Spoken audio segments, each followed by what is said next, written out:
बिस्मिल्लाहिर्रहमानिर्रहीम, अस्सलाम वालेकुम। 10 रोज़ बाद मैं वीडियो लगा रहा हूँ और 10 रोज़ एक तवील ब्रेक रही। बहुत से दोस्तों ने रब्ता किया, बहुत से दोस्तों ने पूछा, बहुत सारी अफवाहें, बहुत सारी बातें होती रहीं कि पता नहीं क्यों वीडियो नहीं लगा रहा। मैं मुख्तसर 4 चीज़ें आपके सामने रख देता हूँ जिस वजह से मैं वीडियोज़ नहीं कर सका। और जो जिनके साथ ज़ाहिर है मैं वीडियोज़ करता हूँ, एक एफिलिएशन हो गई है, बहुत से सुनने वालों की मोहब्बत है, दुआएं करते हैं, रब्ता भी उनसे रहता है। तो जिनके साथ मेरी ज़ाहिर है एक एफिलिएशन है या जिनके साथ एक तल्लुक़ है, मैं उनसे एक दरख्वास्त भी करूँगा। मुझे उनकी कुछ हेल्प भी एक मामले में जो है वो चाहिए। तो वो एक वजह थी मेरी वीडियोज़ ना करने की।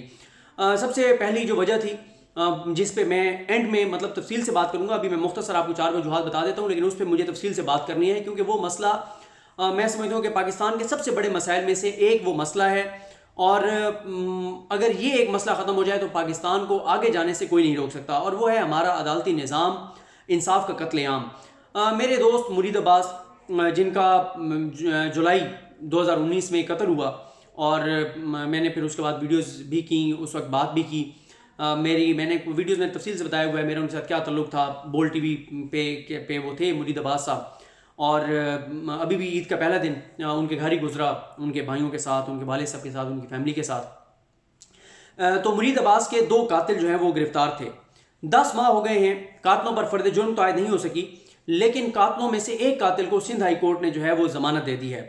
अंदाज़ा लगाएं आप हमारी अदालतों का, हमारे अदालती निज़ाम का, कि जिसके नाम पे लाइसेंस था, जिसका असला था, जिसके साथ मुरीद को कत्ल किया गया, जो मुरीद के कातिल का भाई है, जो उसके साथ था, चोर बाजारी देखें, दिन दिहाड़े इंसाफ का कत्लेआम देखें कि जज साहब ने आफ्ताब अहमद गुरड़, पता नहीं गुरड़ है क्या है वो लफ्ज़ लिखा, वो गुरड़ था, उन्होंने जो है वो ज़मानत दे दी एक जो कातिल को। और पूरे मतलब सबको पता है दिन दिहाड़े कत्ल हुआ, सब सबूत मौजूद हैं, लेकिन जो कातिल के साथ था, जो वो भी कातिल है, जिसका असला था, जो भाई को फैसिलिटेट कर रहा था, वो जो वीडियो आई जिसमें उमर रिहान के पीछे वो भाग रहा है, वो सब कुछ मौजूद है। उसके बावजूद जज साहब ने उसको जो है जमानत दे दिया। और मैं इसके ऊपर ये तो अब एक आज पहली मैं आपको वीडियो में बात बता रहा हूँ, ये पूरा हम सिलसिला शुरू करने जा रहे हैं 60 से 70 यूट्यूबर्स के साथ मिलके, सोशल मीडिया एक्टिविस्ट जो है उनके साथ मिलके एक पूरी मुहिम में चलाने जा रहा हूँ। और जब अब क्या वजह थी कि मैंने वीडियो नहीं की, जब ये जमानत हुई तो मैं कातिलों का साथी समझने लग गया, मैंने खुद को मुजरिम समझा, क्योंकि मैंने मुरीद के कत्ल के केस के ऊपर ज़्यादा बात नहीं की थी अपनी वीडियोस में। उसकी कुछ और वजूहात थी, वो अल्लाह की ज़ात बेहतर जानती है। अगर कभी जस्टिफिकेशन देनी होगी तो मैं ज़ाहिर उनकी फैमिली को दूंगा कि मैं क्यों नहीं की। मुझे आबिद अदलीब गो के जो दोस्त हैं मेरे, वो कहते थे कि यार आपको मुसलसल इस पर बात करनी चाहिए, और मैं इसलिए खुद को मुझे समझता हूँ कि अगर हम सोशल मीडिया पर बात करते रहते, इस पर हाइप क्रिएट करते, तो किसी जज के लिए ये मुमकिन ना होता कि वो इस तरह से जो है वो आराम से दिन दिहाड़े चुप करके और ज़मानत दे देते।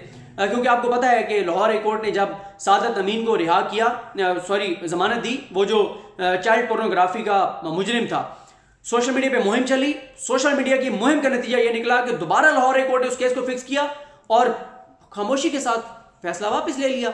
ये हालत है हमारी अदालतों की, ये हमारा है निज़ाम में इंसाफ। किस तरह से हमारा निज़ाम इंसाफ चल रहा है ये आपको पता चल जाना चाहिए, और जो लोग अदालतों में जाते हैं उनको बहुत अच्छी तरह पता होगा। मैं एक चीज़ आपको क्लियर कर दूं, लोग सुप्रीम कोर्ट को बहुत गालियां देते हैं। यकीन करें सुप्रीम कोर्ट में मैंने बहुत कम देखा है, सुप्रीम कोर्ट में बहुत कम देखा है कि कोई उस तरह से वाज़ेह तौर पे कोई नाइंसाफ़ी हो जाए। कुछ केसेस में लग रहा होता है हमें, कुछ में लग रहा होता है, हकीकत ऐसी नहीं होती। सुप्रीम कोर्ट में ना होने के बराबर ऐसा होता है। सुप्रीम कोर्ट से नीचे की जो अदालतें हैं, और फिर जैसे जैसे आप नीचे की अदालतों में जाएंगे, चोर बाजारी, इंसाफ का कत्लेआम उसी तरह से बढ़ता जो है वो चला जाएगा, और पाकिस्तान की तबाही और बर्बादी की सबसे बड़ी जिम्मेदार जो है वो हमारी अदालतें हैं। एक तो ये वजह थी, मेरी ज़मीन पे बड़ा बोझ था, मैं समझ नहीं आ रही थी कि ये क्या हुआ और किस तरह से खामोशी के साथ एक कातिल को जो है वो रिहा कर दिया गया और केस सारे का सारा एक तरह से ख़राब कर दिया गया। उस तरफ नहीं किसी अदालत ने पूछा कि 10 माह में फर्द जुर्म आयद क्यों नहीं हो सकी, लेकिन एक कातिल को जमानत दे दी आफ्ताब साहब ने, जस्टिस आफ्ताब साहब ने। उस पर मैं तफसील के साथ बात करूँगा। मैं गुजारिश करूँगा कि वो आपने ज़रूर मेरी बात सुननी है, क्योंकि मुझे आप में से कुछ लोग जो मेरा इसमें साथ देना चाहिए, मुझे आपकी बहुत सपोर्ट चाहिए होगी। वो मैं आगे चल के बताता हूँ कि किस तरह की सपोर्ट आपकी चाहिए। फिर इसी दौरान अभी इस दुख से नहीं निकले थे कि साने PIA हो गया। साने PIA ने भी मतलब बिल्कुल ख़त्म कर दिया। एक कितना अफसोसनाक, इतना दुख देने वाला वाक़या। और उसके ऊपर भी ज़ाहिर है जब तक वो उस वक्त अभी तफसीलात नहीं आई थी कि मैंने देखा कि अभी जब वो टाइम था, जब दुआ का टाइम था, जब पता चला कि बैंक ऑफ पंजाब के सदर जो हैं वो मुआवजाती तौर पे बच गए, एक और मुसाफिर बच गया, और सब हम उस वक्त दुआओं का टाइम था कि बंदा दुआ करे। लेकिन मैंने यूट्यूब पे देखा हमारे कुछ बड़े बड़े नामों ने, यूट्यूबर्स ने ऐसे वीडियोस लगाने शुरू की जैसे वो उस वक्त जहाज के अंदर बैठे थे कि कैसे ये हादसा हुआ, और ऐसी ऐसी सतही किस्म की मंतकें उन्होंने दी, ऐसी सतही किस्म की उन्होंने इन्फॉर्मेशन दी कि मैं अक्सर अपने यूट्यूब के दोस्तों को ये समझाता होता हूँ जो कम अज़ कम मेरे साथ हैं। मैं उन्हें कहता होता हूँ कि जिस चीज़ की आपके पास इन्फॉर्मेशन ना हो, खुदारा उसके ऊपर वीडियो ना लगाया करें। डॉलर कमाने आपने, अल्लाह आपको बहुत देगा, लेकिन जब आप डॉलर कमाने के लिए इतने सतही नीचे गिर जाएंगे कि सानिया हुआ, अभी एक लाश भी नहीं निकली, दुआ का टाइम है, अल्लाह से दुआ का टाइम था कि या मेरे मालिक को मुआवजा दिखा, या मेरे मालिक अपने को करम कर, लोग बच जाएं, कोई और जिंदा लोग निकल आए। और एक दुख था, अजियत कर्ब था, लेकिन यूट्यूब पे ठक ठक ठक करके वीडियोस आ रही हैं, इनसाइड स्टोरियां आ रही हैं, कोई कह रहा है ये वजह थी, कोई कह रहा है ये वजह थी। हालांकि आज कितने दिन हो गए उस साने को, हर गुजरते हुए दिन के साथ नई इंफॉर्मेशन आ रही है, नई डेवलपमेंट सामने आ रही है। जाहिर है क्योंकि हमारी उसके ऊपर ग्रिप नहीं है इस शोबे के ऊपर। जैसे अदालती मामलात है उसके ऊपर हर बंदा बात नहीं कर सकता, दीन के ऊपर हर बंदा बात नहीं कर सकता, ज़राअत के ऊपर हर बंदा बात नहीं कर सकता, इकोनॉमी के ऊपर हर बंदा काम नहीं कर सकता। जो सब्जेक्ट होगा उसका स्पेशलिस्ट उस पर बात कर सकता है, या जो उस स्पेशलिस्ट से बात करेगा, या कोई रिसर्च सामने आएगी, कोई रिपोर्ट सामने आएगी तो रिपोर्ट पढ़ के बताया जा सकेगा। लेकिन उस दिन से लेकर आज तक कम से कम कोई यूट्यूब के ऊपर 75 इनसाइड स्टोरियां में पता चल चुकी हैं। और इतनी घटिया हरकत कि मैंने जो पहली वीडियो एक साहब की आई जिसने कहा कि हम आपको बताएंगे कि ये कैसे सानिया हुआ, ये कैसे हादसा हुआ, वो वीडियो मोनिटाइज थी, उसके ऊपर एड्स चल रहे थे, मतलब इतना बड़ा उस वक्त सानिया हो गया था। और वो अपने डॉलर कमाने के लिए उसने फौरन वीडियो लगा दी। एक दुखी, फिर और ज्यादा एक दुख हुआ, ये जो इतना बड़ा सानिया हुआ, अंसार नकवी साहब उसमें थे। और जाहिर है हर इंसान ही कीमती होता है, अपनी फैमिली के लिए कीमती होता है। हम लोग जितनी मर्जी बाद में तसल्लियाँ दें लोगों को, लेकिन वो कहते हैं कि हरफ तसल्ली एक तकल्लुफ, जिसका दर्द उसी का दर्द। तो जो वो खानदान थे, वो जितना उनको दुख और दर्द था हमें नहीं हो सकता, लेकिन उसके कम अज़ कम ये ज़रूर था कि हम ईद सादगी से मना लेते, हम कम अज़ कम उसके ऊपर फौरी तौर पे स्पेकुलेशंस ना करते, अफवाहें ना करते, यूट्यूब के ऊपर ऐसी वीडियोस ना बनाते जिसका हकीकत से कोई तल्लुक ना होता। लेकिन ठकाठक वीडियोस आ रही थी। तीसरी इसी से जुड़ी हुई वजह है कि जिस चीज़ की मेरे पास इंफॉर्मेशन नहीं होती मैं कभी उसके ऊपर वीडियो नहीं करता, जब तक मैं मुतलका लोगों से बात ना कर लूँ, उसके ऊपर पूरी रिसर्च ना कर लूँ।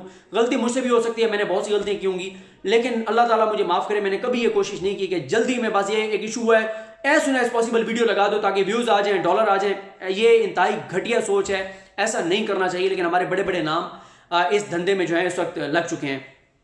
चौथी वजह यह थी कि जब आप घर जाते हैं तो बहुत से लोग मिलना चाहते हैं और उनकी मोहब्बत है, लेकिन आप ना मिलें तो लोगों की लगता है कि अब आपको के अंदर गुरूर आ गया, तकब्बुर आ गया, आप बड़े बंदे बन गए हैं, कि आप औकात से बाहर हो गए हैं, आप अपनी असलियत भूल गए हैं। तो जब आप उनसे नहीं मिलते तो लोग ये समझते हैं। तो मैं इस बार गया, मैंने ट्रैवल भी बहुत ज़्यादा किया, फैमिली जब मुख्तलिफ जगहों पर होती है, पहले बहावलपुर आया, फिर लिया गया, बखर गया, पिपला, फिर मियाँ वाली गया, मुरीद के घर, वहाँ पे पूरा दिन गुजारा, फिर इसी तरह जोराबाद अजीज़ रहते हैं वहाँ पे कुछ इस तरह ट्रैवल करता रहा। और इस बार मैंने बहुत ज़्यादा लोगों से मिला। जब आप लोगों से मिलते हैं तो आपको हकीकत का पता चलता है कि ग्राउंड पे क्या मसाइल हैं, लोगों के क्या इश्यूज़ हैं, जो हम एनालिसिस कर रहे होते हैं वो किस हद तक दुरुस्त है, हकीकत क्या है, लोगों के असल मसाइल क्या हैं, किस में बात करनी चाहिए। तो इस सब का बड़ा एक फ़ायदा होता है और मुझे बहुत फ़ायदा हुआ है। हुकूमती इदारों की कारकर्दगी के बारे में बराह रास्त लोगों से जाना है। इस पर मैं मुसलसल इंशाल्लाह बात करूंगा उन इशूज़ के ऊपर। अभी आपने देखा, मुझे बहुत लोगों ने कहा कि आप रऊफ़ क्लासा साहब का वो जो मामला है उस पर बात करें, उज़मा खान वाला मामला है। मैंने कहा जी मैं जब तक इन्फॉर्मेशन ना ले लूँ, और मुझे मैं रऊफ़ क्लासा वाले पे तो इन्फॉर्मेशन मैंने ले लिया है, नेक्स्ट जो 2-3 वीडियोज़ होंगी उनमें से वो वीडियो होगी। तो जब तक मैं 3-4 घंटे की तैयारी ना कर लूँ मैं कभी को वीडियो नहीं करता। तो ये वजूहत थी जिस वजह से मैं वीडियोज़ नहीं कर सका। अब आप ये देखें कि मैं पहले तो आपको ये बता दूं कि मैंने जो कहा कि मुझे आपकी सपोर्ट चाहिए होगी, खासतौर पे ओवरसीज़ पाकिस्तानियों की, क्योंकि मैंने तो अब ये बेड़ा उठा लिया है कि अदालतों के अंदर जिन लोगों के साथ जुल्म हुआ है, नाइंसाफ़ी हुई है, जिन जिन अदालतों में, खास तौर पे सिंध हाई कोर्ट, खास तौर पे सबसे ज़्यादा मेरा फोकस अब सिंध हाई कोर्ट के ऊपर होगा। सिंध हाई कोर्ट में जिस तरह इंसाफ का कत्लेआम होता है, मुझे जिन लोगों के साथ वहाँ पर नाइंसाफ़ी हुई है वो जो हमें वीडियोज़ बनाकर भेजेंगे, लेकिन वो वीडियोस हम पूरी तहकीक करेंगे कि वाकई उनके खिलाफ गलत ये फैसला हुआ है। क्योंकि अक्सर ये भी होता है मेरे खिलाफ हक पे मबनी भी फैसला आया तो मैं तो यही कहूँगा कि जी गलत हुआ है। न्यूट्रल लोग ये जांच के फैसला कर सकेंगे ये नाइंसाफ़ी हुई है या नहीं हुई। तो जिन जिन के साथ नाइंसाफ़ी हुई है वो वीडियोज़ बनाकर भेजें। और मैं ओवरसीज़ पाकिस्तानियों को इसलिए कह रहा हूँ कि वो बाहर बैठे हैं, वो ज़्यादा दबंग अंदाज से बात कर सकते हैं। पाकिस्तान में लोग डरते हैं कि तौहीन अदालत से, मैं तो अब नहीं डरूंगा, सिंध हाई कोर्ट से तो बिल्कुल नहीं डरूंगा। जो जस्टिस आफ्ताब साहब ने, मेरा ओपिनियन ये है कि जो उन्होंने इंसाफ का कत्लेआम किया है जस्टिस आफ्ताब साहब ने, ये मेरा ओपिनियन है, फैसला आ चुका है, मैं उसके ऊपर कमेंट कर सकता हूँ। मैं ये मेरे टैक्स के पैसों से इन जजेस को तनख्वाहें मिलती हैं। अदालतों का निज़ाम हमारे टैक्स के पैसों से चलता है, हम पाकिस्तानियों के पैसों से ही अदालतें चलती हैं, इनको तनख्वाहें हमारे टैक्स के पैसों से चलती हैं, पैसे मिलते हैं। लेकिन ये अगर इस तरह से इंसाफ करेंगे, जो सो कॉल्ड जो इनके फैसले हैं जो नजर आ रहे हैं, तो फिर जाहिर है हम तनकीद भी कर सकते हैं, हम बात भी कर सकते हैं, हम सवाल भी उठा सकते हैं। मैं तो सवाल उठाऊंगा, मुझे जज साहब ने तौहीन अदालत में आफ्ताब साहब ने बुलाना है, मुझे बुलाएं, मुझे जेल भेजना है भेज दें। जाहिर है ये कातलों को जो अदालतें छोड़ दें, वो फिर यही इसी तरह से ही अपनी वो कर सकते हैं कि हम जैसे लोगों को फिर बुला के जेलों में भेज दें। मुझे उन्होंने 6 महीने के लिए जेल भेजना है, मुझे 3 साल के लिए जेल भेजना है, लेकिन मैं अब इस बात से पीछे नहीं हटूंगा, मैं इस पर मुसलसल बात करता रहूंगा। दो ही चीजें हैं ना, मैं गलत हो सकता है उन्होंने बिल्कुल इंसाफ पे मबनी फैसला किया हो। अगर उन्होंने इंसाफ पे मबनी फैसला किया है, उनके जमीन पे कोई बोझ नहीं होगा, उनको कोई दुख नहीं होगा, उनको कोई तकलीफ नहीं होगी। उनको कोई मेरी वीडियो भेजेगा, मेरी बात बताएगा, वो सुनेंगे, कहेंगे यार बकवास कर रहा है, पता नहीं कौन है, इसकी औकात क्या है, करने दो इसको, बकवास कर रहा है, मैंने अल्लाह गवाह है, मैंने इंसाफ किया है, मैंने अल्लाह को जाके जवाब देना है, इसकी क्या औकात है, करता रहे। तो मैं गलत हूँगा, मैं अल्लाह ताला से अल्लाह की अदालत में जाके जब पेश होंगे माफ़ी मांग लूंगा, उनसे भी माफ़ी मांग लेता हूँ अगर मैं गलत हूँ। लेकिन क्योंकि मुझे इस केस का पता है, क्योंकि मुझे फैक्ट्स का पता है, तो मेरा गुमान ये है कि इसमें जज साहब के ऊपर या इन्फ्लुएंस इस्तेमाल हुआ है या जज साहब ने पैसे लिए हैं। ये मेरा गुमान है, मेरा अंदाज़ा है, मेरा एनालिसिस है, मेरी खबर नहीं है। खबर होती तो मैं बिल्कुल सबसे पहले कहता कि मेरी खबर है। खबर और एनालिसिस में फ़र्क होता है। तो या जज साहब से गलती भी हो सकती है, वो इंसान है, अगर गलती हुई है अल्लाह ताला ने माफ़ करे। लेकिन मेरा ज़ाती तौर पर एनालिसिस यह है कि ये इंसाफ पे मबनी फैसला जो है वो बिल्कुल नहीं था। ओवरसीज पाकिस्तानियों को मैंने इसलिए कहा है कि आप मुरीद अब्बास के कत्ल के ऊपर आप छोटी छोटी वीडियोस बनाएं, जस्टिस साहब को आप या अदालतों से मुखातिब हों, आप वो ट्वीट करें, मुझे उसका लिंक भेजें, मैं रीट्वीट करूंगा। जो बाहर यूट्यूबर बैठे हैं, जितने बाहर यूट्यूबर बैठे हैं, मैं सबके साथ रब्ता करूंगा, क्योंकि वो इसमें मेरा साथ दे सकते हैं। जो सिंध हाई कोर्ट में जो लोगों के साथ जुल्म, ज्यादती और नाइंसाफी होती है, इनके बारे में तो सिंध हाई कोर्ट के बारे में तो सुप्रीम कोर्ट के रिमार्क्स हैं, और मैं पूरी सिंध हाई कोर्ट को नहीं कह रहा। बहुत अच्छे अच्छे जज होंगे, बहुत इंसाफ करने वाले होंगे, सब जजेस ऐसे नहीं होंगे, चंद ऐसे होंगे जिनके इस तरह के फैसले होंगे, जिनका कम अज कम, अब ये मुरीद का कत्ल तो वो है ना जो मुझे पता है, आप में से बहुत सारे लोगों को पता होगा, मीडिया को पता होगा, लेकिन हर घर में से जो बंदा, जिन घरों में जिनके अपने चले गए हैं, कत्ल हुए हैं, उनका घर वाले उतने ही उनके लिए इंपॉर्टेंट थे, वो कत्ल होने वाला उनके लिए उतना ही इंपॉर्टेंट था जितना मेरे लिए मुरीद था, जितना उनकी फैमिली के लिए मुरीद था, उतना ही वो अपने घर वालों के लिए इंपॉर्टेंट होगा। लेकिन उनके बेचारों का ना हमें पता होगा, ना मीडिया को पता होगा, ना उनकी कभी कहीं खबर आई है, बेचारे चुप कर गए होंगे। और फिर हम मुसलमानों का यही है, एंड पे यही रह जाता है कि जी अल्लाह की अदालत में तो इंसाफ होगा, वहाँ पे तो कोई ऐसा जज नहीं होगा जो पैसे ले ले। और अदालतों की हालात ये हैं कि मैं अभी बखर गया, एक दोस्त से बात कर रहा था, उसने कहा भाई अदालत के हालत ये है कि हमें एक स्टे चाहिए था। जज साहब से बात की, ये नीचे की जो अदालतें होती हैं जिला लेवल पे, तहसील लेवल पे, जज साहब ने कहा जी मुझे ना मेरे बच्चे को मोबाइल, मेरा बेटा आया हुआ है, बच्चा आया हुआ है पता नहीं कहाँ से, तो उसको एक मोबाइल ले दें। कहते हैं हम डर गए कि यार पता नहीं बहुत महंगा मोबाइल होगा। तो जज साहब ने जो मोबाइल बताया वो क्यों मोबाइल था, 17,000 रुपये का मोबाइल आया, और वो मोबाइल उन्होंने जज साहब को दिया, और जज साहब ने माशाल्लाह इंसाफ करते हुए उनको स्टे दे दिया। एक और कहते हैं हमारा केस था, जज साहब से मिले, जज साहब को कहा उनके दरमियान में, कहते यार जज साहब जिस बंदे के जरिए डील हो रही थी, जज साहब ने कहा यार डबल बेड जो है ना वो ले दें। कहते वो हमने 40,000 रुपये का डबल बेड लेके दिया। मैंने सोच रहा था कि जिस जज ने नाइंसाफ़ी की, वो जब उस बेड पे सोता होगा उसको अल्लाह का खौफ नहीं आता होगा, वो सोचता नहीं होगा कि ये रिश्वत और हराम के पैसों से मैंने बेड लिया है, उसको सुकून की नींद उस बेड के ऊपर कैसे आती होगी। और ये जो जज या जो ब्यूरोक्रेट या जो सहाफ़ी, जो भी इस मुल्क के अंदर जो हराम का पैसा कमाता है, किसके लिए बहुत सारे लोग कमाते हैं, या ज़ाती है ऐश इशरत के लिए, कितनी ज़िंदगी है यार, मरना है, कब्र में आपने जाके जवाब देना है, या औलाद के लिए। जो लोग औलाद के लिए इस तरह से हराम कमाते हैं, आप अपने गली मोहल्ले में इर्द गिर्द देख लें, जो हराम कमा के बच्चों को पालते हैं, उनके मरने के बाद बच्चे उनके साथ क्या हशर करते हैं, उनकी कब्र पे नहीं जाते। उनकी ज़िंदगी में आज तो ये होता है, मैंने बहुत सारे लोग देखे ज़िंदगी में बच्चे जो हैं वो किस तरह का सलूक करते हैं उस वालिद के साथ जो हराम कमा के बच्चों को पालता है। तो ये इबरत भी है हम लोगों के लिए, अगर हम देखें तो। ओवरसीज पाकिस्तानी इसके ऊपर वीडियोस बनाए, मुरीद अब्बास के खासतौर पे मैं आगे 2-3 वीडियोस करूंगा, उसमें आपको फैक्ट्स पता चलेंगे। उसके ऊपर छोटी छोटी वीडियोस बनाएं, ट्वीट करें, मुझे लिंक भेजें, मैं उनको रीट्वीट करूंगा। सोशल मीडिया एक्टिविस्ट इंशाल्लाह मेरे साथ होंगे, हम इस पर पूरी मुहिम चलाने जा रहे हैं। अब हमारी तवक्को जो है वो सुप्रीम कोर्ट से है, सुप्रीम कोर्ट इंसाफ करे, सुप्रीम कोर्ट ये जमानत जो है वो मनसूख करे, केस सुप्रीम कोर्ट में आएगा। केस अब मैंने अभी तक राब्ता बहुत अर्सा हो गया, वैसे मेरी बात नहीं, मैंने राब्ता इसके बाद भी नहीं कर सका। जो मुरीद अब्बास की अहलिया हैं, ज़ारा अब्बास जो न्यूज़ एंकर हैं, कि मैं किस मुंह से उनके साथ रब्ता करूं कि मैंने इसके ऊपर ज़्यादा बात नहीं की इस केस के ऊपर। अब मैं मतलब क्या उनको फेस करने की मेरे अंदर हिम्मत नहीं है। और जिब्रान नासिर साहब उनके वकील थे वहां पे। मेरी ये तोक़ो थी कि जिब्रान नासिर साहब, क्योंकि उनके एनजीओ का एक नेटवर्क है, सोशल मीडिया के ऊपर बड़ा उनका एक ग्रुप है, मेरा ये था कि वो इस जुल्म और नाइंसाफी के ऊपर बात करेंगे। मैंने अभी जाकर उनका ट्विटर देखा है, शायद मुझे नजर ना आया हो, अगर है तो मुझे ट्वीट को भेज दे। एक भी ट्वीट नहीं की हुई थी जिब्रान नासिर ने इसके ऊपर कि यार ये नाइंसाफी हुई है। पता नहीं कैसे अब जिब्रान नासिर आगे केस लड़ेगा। ये तो आप मुरीद अब्बास की अहलिया ही देख रही है मामला। जाहिर है हमें इस बात इशू पे ज़्यादा बात करने का हक नहीं है कि उन्होंने अपनी मर्जी से ये वकील साहब किए हैं। जिब्रान नासिर साहब पता नहीं वो केस नीचे कैसे लड़ रहे हैं कैसे नहीं लड़ रहे। जब मुझे पता चला था, हमारे दोस्त शाहिद हुसैन ने बताया कि जिब्रान नासिर को वकील किया गया है, मुझे सिर्फ एक ये था कि यार चलो जिब्रान नासिर जो है ना वो सोशल मीडिया पे उनका इन्फ्लुएंस है, मीडिया उनको लेता है। जब ये बाहर निकल के बात करेंगे कि थोड़ा सा मीडिया के ऊपर आएगा, थोड़ा सा अदालत के ऊपर दबाव होगा इंसाफ करने के लिए, ना इंसाफी के लिए नहीं, इंसाफ दबाव होगा, तो मैंने इसलिए कहा कि चलो अच्छा हुआ है। वरना मैंने फिर दूसरी जो मुझे बताया गया, ये फैसल सिद्दीकी साहब के जूनियर हैं। फैसल सिद्दीकी साहब, मुझसे अगर आप पूछे ना, मैं ऑन ओथ कह रहा हूं, मुझे जो वकील सबसे ज्यादा पसंद है ना, सबसे ज्यादा मुझे जो वकील पसंद है, मुझे बहुत लोग रब्ता करते हैं, कहते हैं आप बताएं सुप्रीम कोर्ट में हमारा केस है, हम किस वकील से बात करें, क्या करें। मैं कहता हूं यार मुझे तो एक ही वकील पसंद है सबसे ज्यादा। वैसे तो बहुत से एहतराम का ताल्लुक है, इज्जत का ताल्लुक है, बड़े अच्छे अच्छे वकील हैं, बहुत अल्लाह ताला ने उनको सलाहियत दी हुई है। एजाज हसन साहब हैं, बाबर रहमान साहब हैं, बड़े बड़े वकील हैं। मैं अब सबके नाम नहीं ले सकता, मधुम अली खान साहब हैं सब। लेकिन मैंने कहा मुझे जो दिल से जो सबसे ज्यादा वकील पसंद है ना, वो फैसल सिद्दीकी साहब हैं। वो कहते हैं क्यों? मैं कहता हूं जितनी तैयारी के साथ वो पेश होते हैं ना, मैंने किसी वकील को इतनी तैयारी से पेश होते हुए कम ही देखा है जितनी वो तैयारी के साथ पेश होते हैं सुप्रीम कोर्ट के अंदर।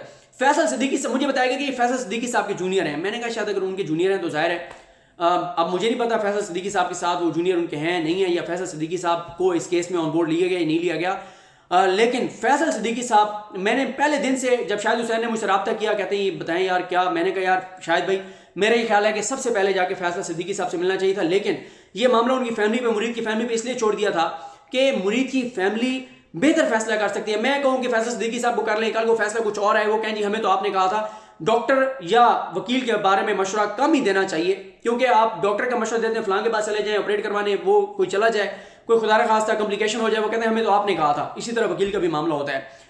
तो लेकिन मुझे ये था, लेकिन मैंने नहीं देखा कि जिब्रान नासिर साहब ने इसके ऊपर कोई बात की हो, कोई मुहिम चलाई हो, कुछ ऐसी बात नहीं थी। अब मेरा ये है कि अगर तो आफ्ताब गुरर साहब ने इंसाफ किया है, अल्लाह ताला उनके मजीद इज्जत में इजाफा फरमाए, अल्लाह ताला उन्हें इज्जतों का वो मकाम दे। देखें इज्जत और जिल्लत अल्लाह के हाथ में होती है।